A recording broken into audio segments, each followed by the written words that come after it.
Hey there gamers, welcome to Pandemic Madness. Today we're going to be discussing why stamina, or health, is going to be the dominant attribute for the first half of the game in the upcoming title, The Division. While playing the open beta, I decided to do something different, focus on my health as a priority, and allow my firearm and electronic attributes to take a back seat, and we're going to be doing a discussion on why this matters. We've found that points to your 3 skill trees give you the following boost to abilities. 1 point in firearms is equal to a 1% increase of base weapon damage. Meaning, if you have a weapon doing 450 points damage, you will see that boosted to 454.5 with a 1 point increase in firearms. A 1 point in electronic skill is equal to 10 points in skill power. 1 point in armor is equal to roughly 1% weapon damage mitigation. All of these are general estimations, and aside from electronics are a percentage of base values, whereas stamina and health gives you a factor of 30 points in health per 1 skill point. This is a constant increase in HP, which means until your firearms reach a base value of 3,000, you are getting a higher return on your stamina attribute than firearms. And even when you reach that 3,000 base value of weapon damage, you have to remember that those values, and therefore those returns, are completely dependent upon skill, accuracy, and precision in order for them to return any kind of consistent value. Whereas health is a given.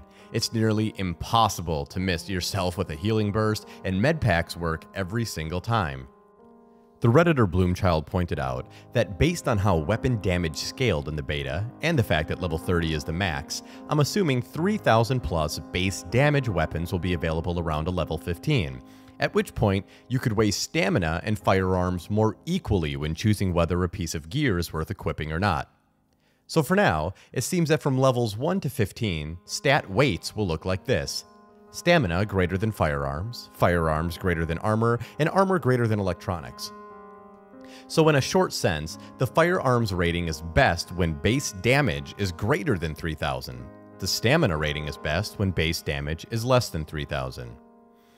But this means we have to remember that at endgame, when players are doing over 30,000 DPS, armor is going to be the new king of the castle. So the list then will be ordered as armor greater than firearms, firearms greater than stamina, and stamina greater than electronics.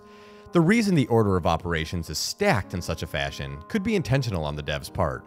Perhaps they wanted low damage, low armor to be the key factors at first so that teams would be really forced to learn how to work together as a group against a hard-hitting enemy. They would feel the pressure and really get into the mindset that they were a force at disadvantage on the battlefield, and therefore had to work more closely as a tight-knit unit to overcome the AI's inherently large time to kill.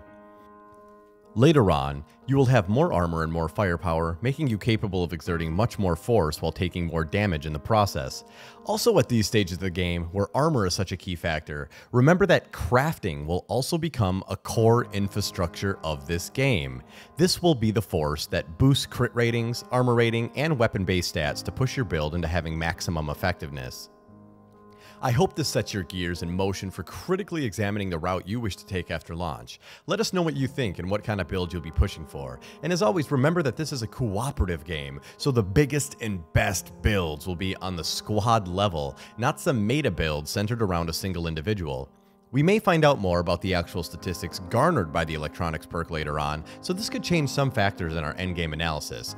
But for now, it's simple enough to know that at first, focus on health. After your firearm rating is greater than 3,000, DPS is going to shine. Soon after that, when you reach endgame, armor stats and armor mods will play a huge role in your character's ability to be a force on the pandemic battlefield. We would also like to note that these stats tend to become more questionable when put in the light of PvE versus PvP gameplay. In PvE, firepower becomes a more valid attribute, simply because the more enemies you eliminate quickly, the less your health will be depreciated by enemy fire. So the overall decline in health will be logarithmically decreased per enemy you take out from the battlefield.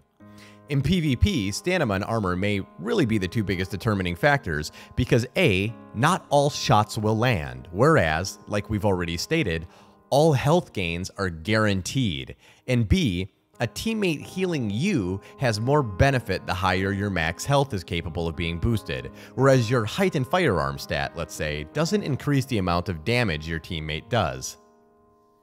I would also like to point out that should you not be focusing on a battle build and instead be focused on a utility build like a tank, you may want to forego your firearm attributes even after you've hit the base 3000 damage mark.